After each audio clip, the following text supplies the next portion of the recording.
Okay, let's talk about pharmacology. So in veterinary medicine, we use sedatives for many purposes. Overall, they have a calming effect on the patient, which helps us in turn perform procedures, facilitate diagnostics. They help promote a smooth anesthetic induction and have mild to moderate MAC reduction as well. So we love them perioperatively. So again, let's go through some definitions because there's a lot out there. So what is actually a sedative? So this is a medication that causes mental and physiological slowing. It reduces a patient's desire or drive to act and makes them behave sedately. So Benadryl is an example of a sedative that's not a tranquilizer, meaning Benadryl is not going to be an anxiolytic, right? So you take Benadryl, you get super sleepy, but there could still be some underlying anxious response there in the patient. A hypnotic. This is a drug that causes sleep or sleepiness. Most sedatives turn into hypnotics at higher doses. So because of that, we usually group these two together and call a lot of these medications sedative hypnotics. And a tranquilizer stabilizes a patient's mental state. It reduces anxiety or psychosis to make a patient tranquil. And most human antidepressants are tranquilizers, but not sedatives. So almost all sedatives are at least mildly tranquilizing and vice versa. Everyone got all that? Okay, so let's talk about anxiolytics. So these are minor tranquilizers. Anxiolytics are also called anti-panic or anti-anxiety medications. And this is contrast to anxiogenic agents, which might increase anxiety.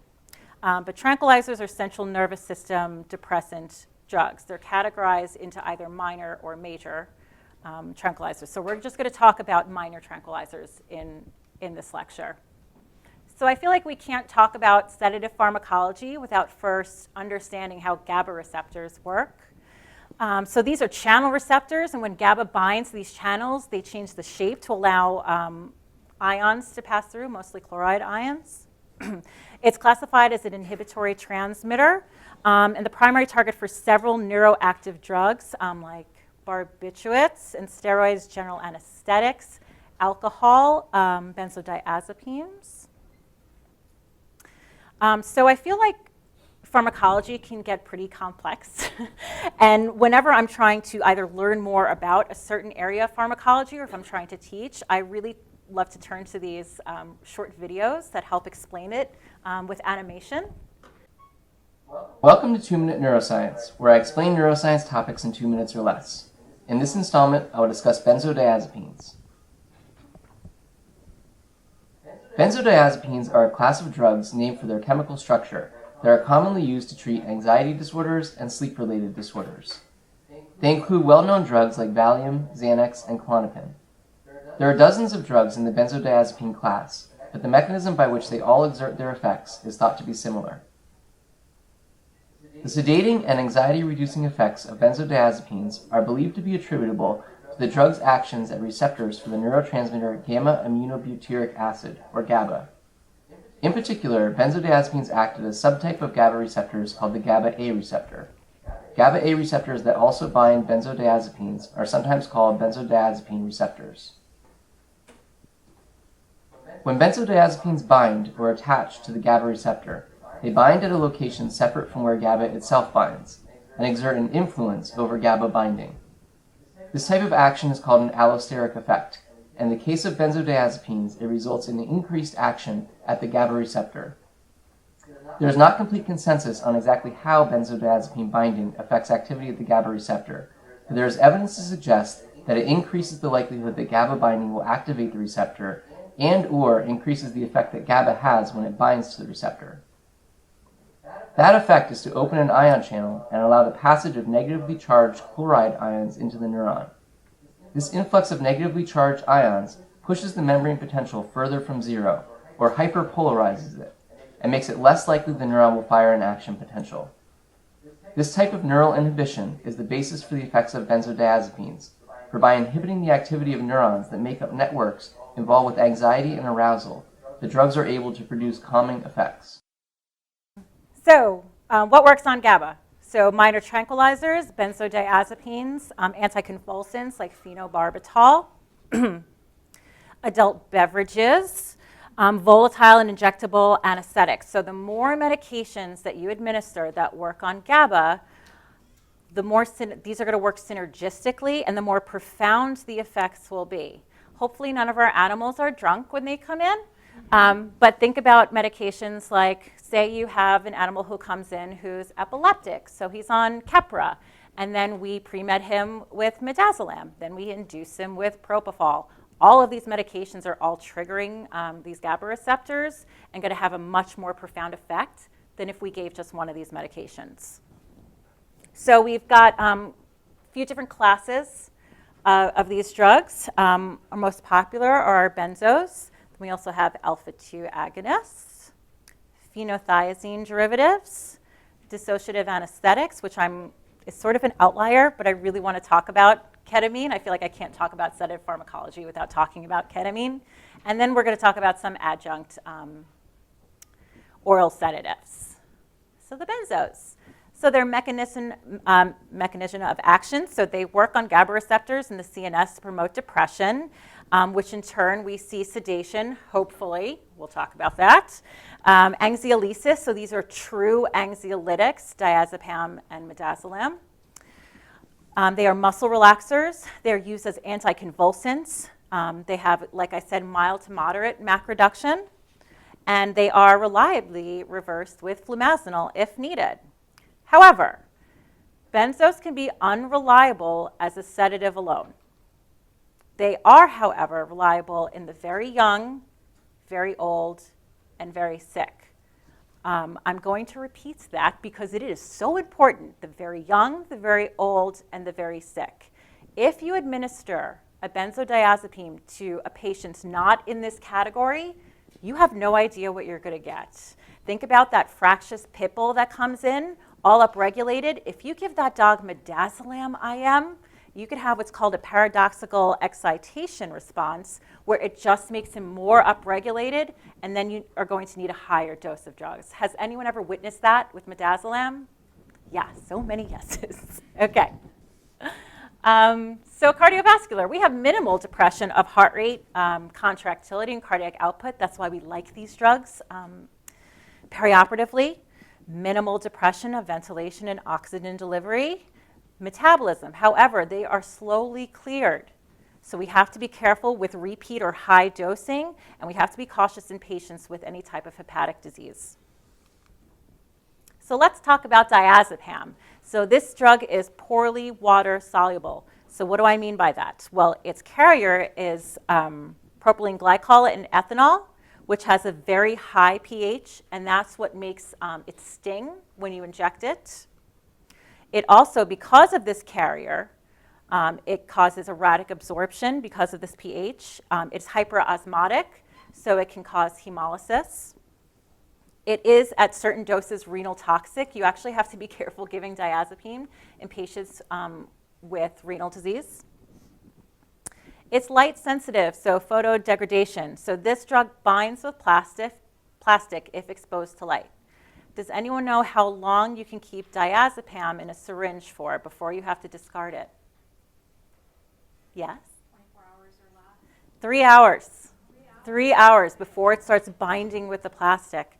So if you ever have a patient, when I was at AMC, when we would have the status epileptic patients and they would need to be put on a diazepam serum, we would actually just have to calculate for 3 hours and then switch out the entire line. So it's important for us in shelter medicine to know this, because a lot of times with our high volume spay neuters, how often are you drawing up all the drugs at the beginning of the day? All the time, right? So it's really helpful if you just do not draw up the diazepam and just do it right before, or just draw up the first half of the days first and then the second half. The half-life of diazepam is 3.2 hours. That's kind of a long time. When we're doing a spay, that takes like 20 minutes. So that's always something to keep into consideration for post-op dysphoria. It's going to precipitate if combined with anything other than ketamine. Does anyone know why? No one does. Trick question. For whatever reason, it just can be combined with ketamine, but nothing else. So that's the only drug that you can combine diazepam with. And our dose in dogs and cats is 0.1 to 0.5 mg per kg IV only. Any questions about diazepam? Okay, so midazolam. So midazolam has a low pH. It's highly water soluble, so it is rapidly absorbed via IM injection, which is why we can give it IM and mix it with other medications. Again, same deal as diazepam, light sensitive, can keep in that syringe for 3 hours, and always cover your benzos. I feel like I walk through surgery every day saying, cover your benzos, cover your benzos. Just take that vet wrap and wrap it around it when you draw it up, and that's going to help it not go through the photodegradation. Bioavailability. So 90% peak plasma concentration happens in 15 minutes, which is just a little bit slower than diazepam, and the half-life is 1 hour. So that's kind of huge compared to diazepam. And this is why, for me, perioperatively, I always choose midazolam over diazepam. The only time I'm really reaching for diazepam is if I have an actively seizing patient, because it's going to cross the blood-brain barrier quicker. Like I said, it can cause excitation, especially when it's administered IM, and it's most commonly combined with ketamine or other opiates to potentiate sedation. Same dose as diazepam. Contraindications. So there are very few physiologic contraindications to benzos, which is why they're so popular and why we use them all the time. However, we do want to avoid diazepam with all of those concerns for the carrier. So patients with liver dysfunction, severe anemia because of the hemolysis, and for any short procedures because they could potentially have post-op dysphoria. And flumazenol reliably reverses it, right? So we can always give flumazenol, but the half-life of flumazenol is 30 to 45 minutes. So we could have to then repeat the dose. It can always make behavioral management worse, so that's why we want to kind of avoid it in these tough behavior cases as well, both benzos. Okay, alpha-2s. This is a sedative hypnotic. So these drugs provide reliable sedation, maybe analgesia. The studies out there are a little bit conflicting, and muscle relaxation. So alpha-2 to alpha-1 receptor selectivity. So some of the older guys, so xylazine, then ditomidine, then romifidine, this is the alpha-2 to alpha-1 affinity for these two receptors. The reason why dexmedetomidine came out was because they wanted a really high affinity for the alpha-2 receptor to the alpha-1 receptor, because the alpha-1 receptor is associated with all of those adverse effects that we see when we used to give, or some people still, of course, give xylazine. And dexmedetomidine is reliably reversed with antecedent. So receptors. So we administer dexmedetomidine, and it works on the CNS, and the binding leads to sedation and maybe adjunct analgesia. So and what I mean by that are the studies out there are a little bit conflicting. There is one human paper that showed that there was no opioid-sparing effect when patients were administered dexmedetomidine, but then there were some animal patient studies that showed that it did have an opioid-sparing effect, and it did have a effect on the thermal nociceptive testing that they were doing. So maybe, we just don't know. We do know that because opioids are sedative, that they will work synergistically. No matter what, they're going to work together. Causes muscle relaxation, and we have central mediated effects on heart rate and afterload. So side effects. So we've got a little bit more than the benzos, right? Patient selection is key in Dexdomitor. So we have initially a dramatic increase in systemic vascular resistance. We have decreased cardiac output 30 to 50%. So you better make sure that your patient is able to handle that amount. Increased myocardial oxygen consumption. Cats are more likely to vomit with Dexdomitor than dogs, and we get transient hypoinsulinemia and hyperglycemia. So we like to use high doses for sedation for even some procedures. I've done pin removals on Dexdomitor and some really even complicated wounds. And also we combine it often with butorphanol or other pure muse to lessen the dose or the adverse effects and augment analgesia. Does anyone's hospital carry both the concentrations of Dexdomitor? Yes, a few. So how do you guys make sure that you get the right one? You're just super careful. That's kind of the way to do it, right? So it comes in 2 different concentrations. The 0.1 milligram per ml came out to be less concentrated, so we can actually have a higher volume instead of trying to measure a half a unit for that chihuahua that you get in. So that's why if you don't have it in your hospital, this is a really great concentration to get of Dexdomitor, so you can get more accurate dosing and don't end up having to dilute it out. So some more notes. We want to use, this use is limited to healthy euvolemic patients due to those profound cardiovascular effects that I talked about. The dosing is based on body surface area. So the drug actually comes with a handout on how to actually dose it instead of in micrograms per kilograms. Patients will experience varying degrees of hypoventilation, but the risk is going to be increased if you combine it with, let's say, hydro versus butorphanol. And it's recommended if a patient turns apneic to intubate rather than reverse the drug. So what do I mean by that? Well, when Dexdomitor became more popular, and in my surgery department they were using it so often, I would sometimes find myself, if we had a dog came in that was super painful with a fracture or needed total hip replacement or something, we would combine it with oxymorphone or hydro instead of butorphanol. And then all of a sudden, some of these patients started hypoventilating to the point where they were completely apneic. So then I would reverse the drug. But then I would have an animal that I still need to get TPLO rats on who just received antecedent, and now I need to give something else. So in time, I learned that this definitely could happen if I combine a pure mu with Dexdomitor, and I'd rather just intubate that patient and then even breathe with him with an ambu bag if I have it, if I don't have an anesthesia machine handy, and so I can still go on with whatever diagnostics or procedures I need to do. Does that make sense to everyone? Cool. Monitoring.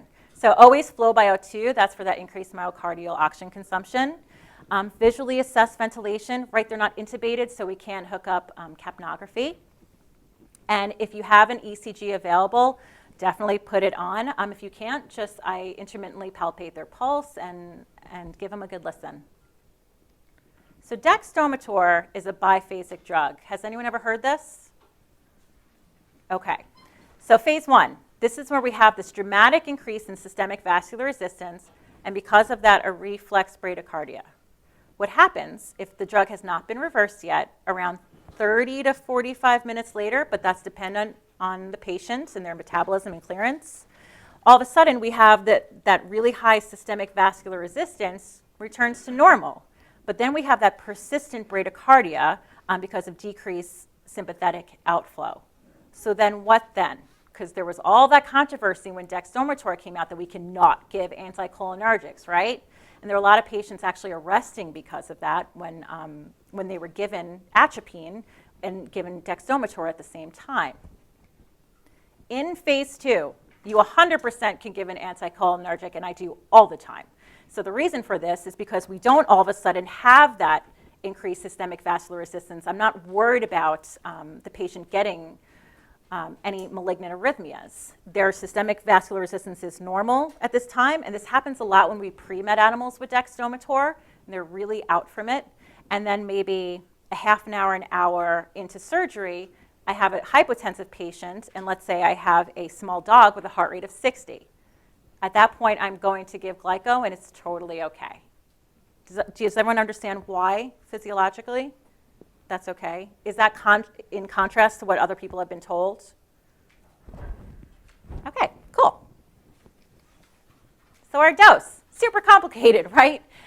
Because it's based on body surface area, I don't know anyone who still goes by the insert in the package. We all do micrograms per kilogram, but there are some guidelines. So patients under 5 kilos, you definitely need a higher dose.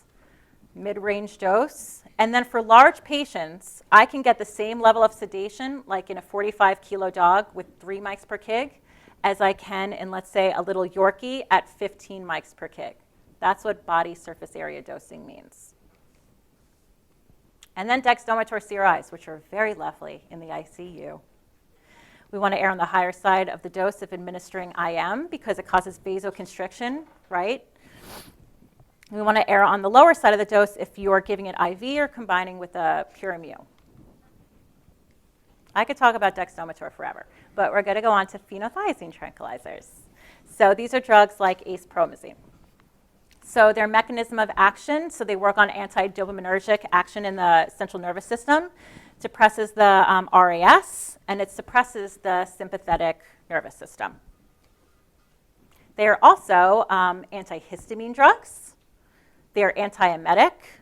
They are very long-acting, and they have no analgesia. And so their cardiovascular effects, this is super important to know about acepromazine. They have marked vasodilation. So it's blockage of the alpha-1 adrenergic receptors in the vasculature, which makes vasopressors less effective. This is why I never pre-med with acepromazine. For me, it's like, why shoot yourself in the foot? The latest studies that have come out in hypotension for dogs and cats under anesthesia is that 20 to 30% of dogs are hypotensive and 40 to 60% of cats are hypotensive just under general anesthesia. So adding acepromazine to a pre-med can just potentially augment that hypotension. So I will never pre-med with acepromazine. There are people who do at low doses and everything is totally fine and there's nothing wrong with that. For me, I would rather pre-med with a drug like Dexdomitor that I know is reliably reversible and is much more short-acting. Oh, but they're also antiarrhythmic. They've got a lot of unique qualities. And this is also why you can never use acepromazine if you're doing allergy testing, because they're antihistamine. Was there a question? Yeah. Yeah, for sure. So the question was for post-op dysphoric animals, should we give them ACE, or you give them ACE? So yeah, for sure. Post-op, if you have a patient who is otherwise healthy, who is not in a state of vasodilation, meaning it's not septic, it's and not in some state of shock, then acepromazine, it can be completely fine to give post-op. I often give Dexdomitor post-op, as long as it's not otherwise contraindicated. It's sort of patient selection. More often I'll give cats acepromazine, and the reason for that is because a lot of cats, if they're on a fentanyl or they're getting another pure mu like hydro, they're more likely to get dysphoric and febrile. And the acepromazine vasodilates them and sort of cools them off. So I find it also can decrease the incidence of them getting febrile. But a lot of times I'll start with a dose of Dex, give that 30 minutes, or like a microdose of Dex, give it 30 minutes. If that doesn't work, then the acepromazine.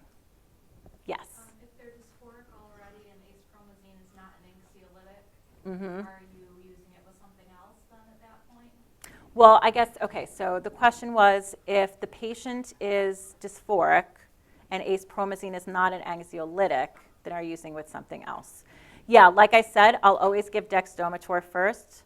And a lot of times this could be a patient who I have already on gabapentin TID, so it also kind of has to do with what other anxiolytics they might be on. But yes, and I'm going to pull up that study soon to show you I'll explain it further in the next slide. So our contraindications, like we just sort of talked about, liver dysfunction. If you give acepromazine to a dog with elevated liver enzymes, they could sleep for like a day or two. I've actually seen it. We have to be so careful giving ACE in dogs with either liver disease or elevated liver enzymes. Hypovolemia because of the vasodilation, inappropriate vasodilation, any coagulopathies, and skin testing, like I mentioned, because it's antihistamine, and any type of thermoregulatory concerns. So again, if your post-op animal is 93 degrees, but it's dysphoric, and you give it ACE, it's going to be really hard to get that temperature to come up. So talking about ACE some more, it's a reliable sedative and muscle relaxer. We kind of already talked about all of this. Best used post-op when Dexdomitor is contraindicated. That's sort of how I use it. Dose. There's a really wide range dose out there. I have never gone over 0.02 mg per kg. And so this was a study that came out. This wanted to evaluate the perioperative stress response in dogs. And some were administered an alpha-2, and some were administered Acepromazine. And they measured all of the things that we talked about in the first lecture for stress response. And the conclusions were that Dexdomitor may offer some advantages over to ACE with the ability to decrease perioperative concentrations of stress-related hormones. So for me, this is like really kind of proving that Dexdomitor is a much more advantageous drug perioperatively for anxiety. That being said, like we talked about, if your animal's already on TID trazodone or gabapentin, we have the anxiety under control. And maybe this patient has a type of heart disease that we don't want to give Dexdomitor, but ACE might be okay, then we go for ACE. So I would never just, sort of throw it out the window completely. There are certain circumstances where I still reach for it. Our dissociatives, or NMDA antagonists. So our NMDA receptor, it's located on the postsynaptic neurons in the dorsal horn of the spinal cord. So we have a nerve injury, and it leads to an increase in glutamate. It opens this NMDA channel that has this cascade effect and leads to what we call spinal wind-up pain. So our NMDA antagonists block this channel to prevent and eliminate these hyperalgesic and allodynic states. So ketamine. So this is an NMDA antagonist, and it's considered in the class of dissociative anesthetics. It produces a cataleptic state at doses over 5 mg per kg. What I mean by that is if I need to heavily sedate a cat or a dog, or if I need to induce it for intubation, I really usually can't use anything lower than 5 mg per kg. However, if I'm combining it with Dexdomitor and a pure mu, you can go a little bit lower. If you're just writing ketamine as a CRI to either prevent or eliminate wind-up pain, you don't need to give a loading dose of 5 mg per kg. In fact, I usually give 0.5 mg per kg to then put it on a CRI. So dose is super important. It reduces your mean alveolar concentration 45% when administered via CRI form at 0.6 mg per kg per hour. Like I said, you have to have this loading dose before you actually start the CRI, or it's going to take around 45 minutes to an hour to reach the therapeutic range. And that's true for all CRIs, of course. But that's a whole other lecture. And it must be administered for at least 24 hours IV to eliminate or prevent central sensitization. And that was a human study that was then verified in animals as well. So a lot of times if we are having a dental and it turns out to be a full mouth extraction, we're definitely going to keep that patient not only on a pure mu CRI for 24 hours minimum, but also that ketamine. So for sedation, it's around 3 to 5 mg per kg. So our dissociatives, so the primary effect on the cardiovascular system is depression of myocardial function, but then we have a secondary stimulation of the sympathetic nervous system. And that's why these dissociatives are sort of like an outlier when it comes to anesthetics.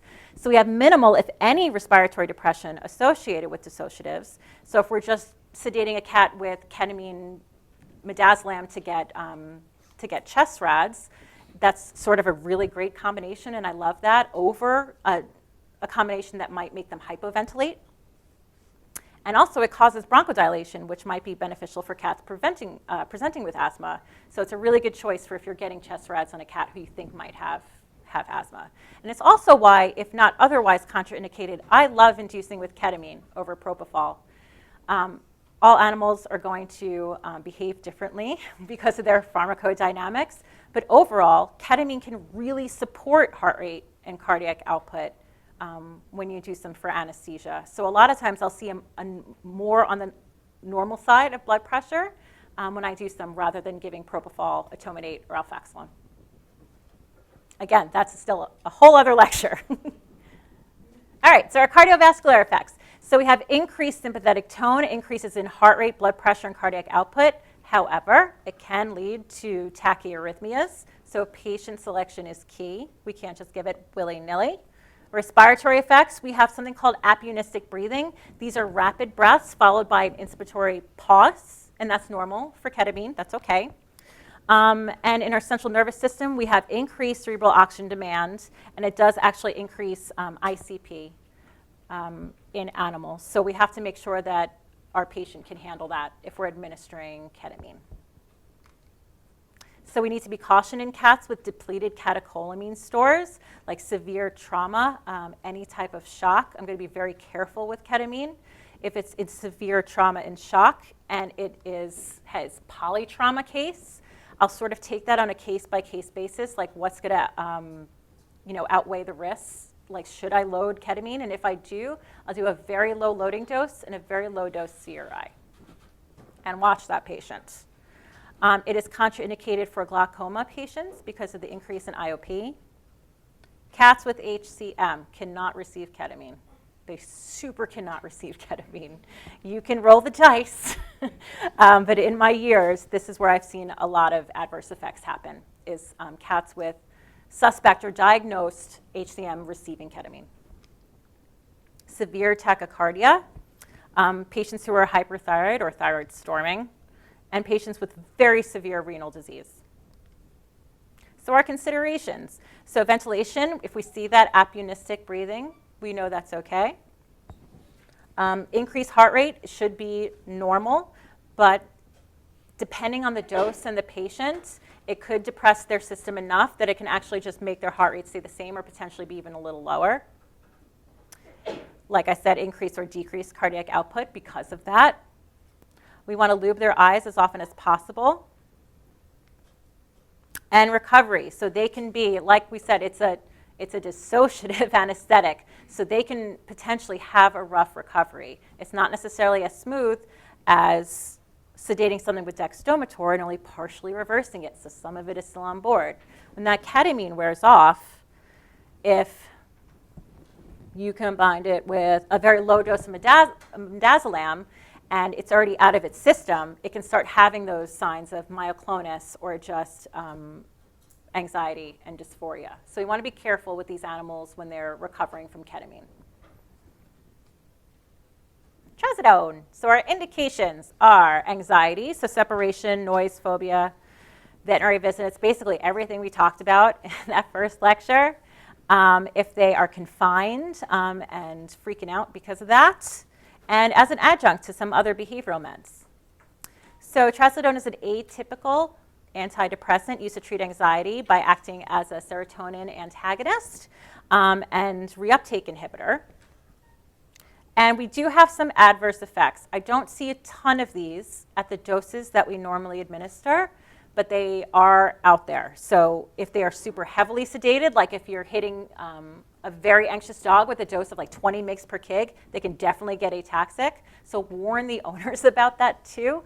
I know I've heard of cases where you send these animals home with sedation and the owners aren't educated on these drugs the way that we are. They could have stairs in their house and animals can just tumble down the stairs. So it's always good to warn the owners when you're sending them home with these types of sedatives to see how they react. Keep them in a room first to see how sedate they're actually going to get. You could really be preventing an injury there. They can get some vomiting and diarrhea. Some animals just get agitated from it. Like we said, that was that paradoxical excitation response we talked about Midazolam. It can happen with trazodone as well. They can get tachycardic and have some behavioral disinhibition. And a lot of this is dose and patient dependent, so you just sort of have to start low and just wean up and just see how the animal responds. So the doses. So the recommended starting dose in plums is 3 to 7 mg per kg, once a day or twice a day. I have also found doses as needed for sedation for 10 to 19 mg per kg, at least 2 hours before an event. But like I said, this can be pretty risky to give an animal who's never received trazodone this 20 mg per kg. Some animals will really respond unfavorably to it. Some animals, it will be like nothing ever happened, and you can actually give them 40 mg per kg. So these behavioral drugs, you really need to look at the patient and see how they're responding.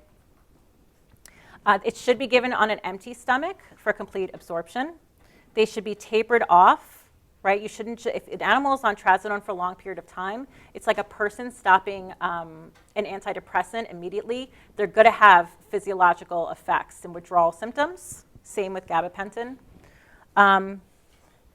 When writing prescriptions for these medications, never mistake trazodone for tramadol because they look and sound so similar. So you can always do what's called tall man lettering to try to differentiate from them in your wards.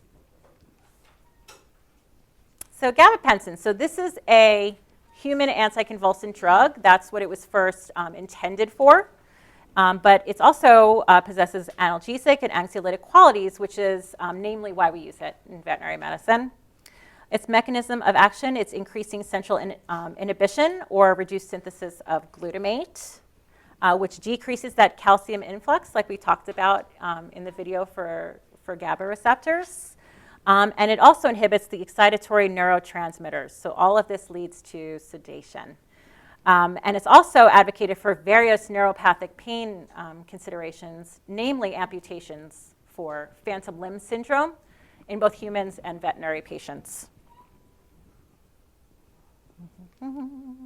So, yeah, like the label says, caution in renal dysfunction, but again, like it's the benefits outweighing if a patient has renal disease and truly needs an anxiolytic. I usually just lessen the dose, and it's okay. I've never seen these dramatic responses or an animal getting worseningly azotemic from getting gabapentin, even at more moderate doses. We cannot use the oral liquid made for humans and dogs. It contains xylitol. So if you ever have an owner that says, oh, gabapentin, I have that at home. No, tell them to stop. They cannot give that to their dog. And for our dose as a sedative, 5 to 10 mg per kg, this drug needs to be given TID to work on neuropathic pain conditions, for sure. If you're just using it as an anxiolytic or a sedative, it doesn't need to be given TID. But for that post-op limb amputation, send that owner home. Make sure they go home with TID. All right, so how do I choose sedation? So we have a patient that needs imaging or short procedures such as a biopsy or a bandage change. So where do we even start? So first and foremost, signalment. Is it pediatric or geriatric? Are there any breed-specific considerations? Is it a husky or is it a bulldog? Their health status. So what's their neurologic status? Are they dull and comatose, or are they completely upregulated? Do they have any type of liver disease, any respiratory pathophys? Are they painful? That is going to help direct whether or not you want to give a pure mu or give butorphanol. What is their behavior like? And are they going to go home right after this, or are they going to hang out with us in the hospital? So these are the things I look at when someone asks me, what drug should I use to sedate this patient? So I came up with a sedation protocol option list at the ASPCA hospital. So this is sort of like a quick reference list that you can reference when you need sedation for your patient based on 5 different options. So the first one is the drug class combination for healthy, non-painful patients. So why do we love Torb so much for this? Because it's a kappa agonist, which helps work on sedation. However, it's a mu antagonist. So if that patient is painful, we do not want to give butorphanol. Option 2, drug class combinations for healthy patients with moderate to severe pain. Basically, we can just switch out that butorphanol with a pure mu. I have hydro there. That can be any pure mu that you have in your hospital, whether that's morphine, methadone, oxymorphone, fentanyl. What am I missing? That's it. Okay. Alfaxolone. Does anyone use alfaxolone? One person? Oh my goodness. Oh, 2 people. Okay, a couple of people. So alfaxolone is not a game changer like the company would like you to think. Alfaxolone is an injectable anesthetic agent, so it's a neurosteroid anesthetic, and same jam. It works on the CNS to promote sedation, and the company was really trying to sell it that it is safer than propofol. There was a retrospective study done a year or 2 ago that compared all of the studies between propofol and alfaxolone, and there is almost no difference between the 2 of them. They're almost identical with one exception, and that is that you can give alfaxolone IM. So let's say I have a patient who comes in And it's so fractious, I can't esculpt its heart, but maybe it's a cat and it's a Maine Coon, and I'm afraid it might have some sort of cardiac disease or HCM, and I'm scared to give Dexdomitor or ketamine. That's when alfaxalone comes in. So that's kind of how we use it at our hospital. Any other questions about alfaxalone? If you have propofol, you don't need alfaxalone. Yes? Doesn't it have a really limited shelf life or something? Okay, good question. So yeah, 6 hours. There was no preservative in the original, but the company did come out with alfaxalone 28. So now that's what we have in our hospital too. So at least will last for a month. Okay, so other combinations. I love combining ketamine with a benzo and a pure mu. I find for cats, they really dig that combination. So yeah, if any of you guys want to screenshot this, and any of the pure mus, like I said, are interchangeable, whatever you have available at your hospital. So option for healthy fractious patients, you don't want to just say, oh, I'm going to give him some Torbidaz and see how he does. That is a bad idea. You're just going to have an upregulated patient who then is going to need more Dexdomitor, more ketamine. So you want to kind of start heavy-handed with these guys. You can combine ketamine and Dexdomitor. That's kind of like a scary notion to me because those drugs both have such profound cardiovascular effects. But in a patient who's otherwise healthy and you're using kind of on the lower end of both those doses because they're working synergistically, I've also seen really great response. And then say you have a patient with a heart murmur or cardiac disease. So that's when I'll try the butorphanol midazolam as long as they are not already upregulated. And that's also when I'll reach for that alfaxalone because I can give an IM. And then if they're painful, just switch out that torb for a pure mu. And then option 5, so critically ill patients. A lot of times if you need to sedate these guys, just giving a dose of torb or pure mu might just do the trick. So you don't have to go in heavy-handed. You can just see where you get. I might pull up fentanyl and midazolam, but just start with the fentanyl. And a lot of times I can be like, all right, I didn't need that midazolam to place the sampling catheter. So fractious cats with suspected or diagnosed HCM can receive small doses of Dexdomitor, right? Because they don't care about the increased afterload, but not ketamine, like I said. And dogs or cats with suspected diagnosed valvular disease, we want to be cautious with Dexdomitor or err on the lower side. But I'm more likely to use ketamine, propofol, or ACE in these guys. Okay, so we have a case comes in. So this is a 5-year-old male intact pit bull.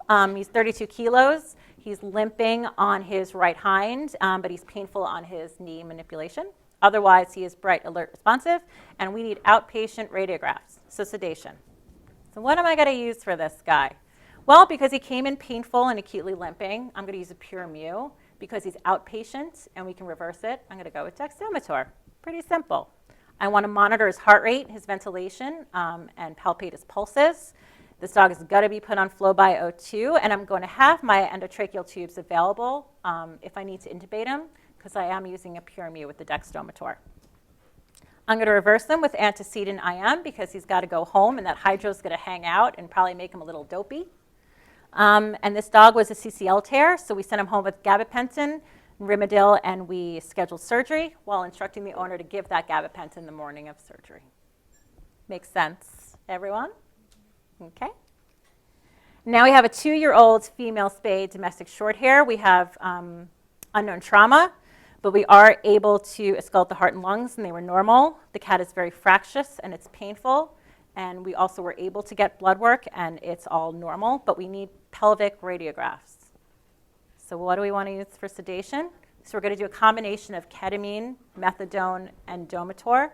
The ketamine and Dexdomitor because we really want to sedate this cat because it's painful and we're going to be potentially pulling on its limbs where it's broken. And the methadone because we know how painful it is. Now ketamine can cause myoclonus, so we usually want to combine it with a benzo to act as a muscle relaxer. But when you combine ketamine with Dexdomitor, that serves as a muscle relaxer. So just be careful if you're then reversing the Dexdomitor, because then you might be seeing signs of the myoclonus from the ketamine. I want to monitor heart rate, ventilation. I want to lube these eyes aggressively, have a padded cage ready for recovery. Like I said, maybe I'm not going to reverse this cat. If once we're done with these radiographs, this cat is up and growling at me and being like swatty, I might just leave it and that'll be okay. Or I might partially reverse. But that's really a case-by-case basis. Just because a doctor might say to you, okay, you're ready to reverse this cat now, you can say, hey, I feel like this cat's going to be okay, with just a little bit of that Dexdomitor hanging out for a bit. This cat was diagnosed with pelvic and femur fractures, so we placed him on a fentanyl-ketamine CRI with Onciar and gabapentin, and surgery scheduled. Okay, thank you, everyone.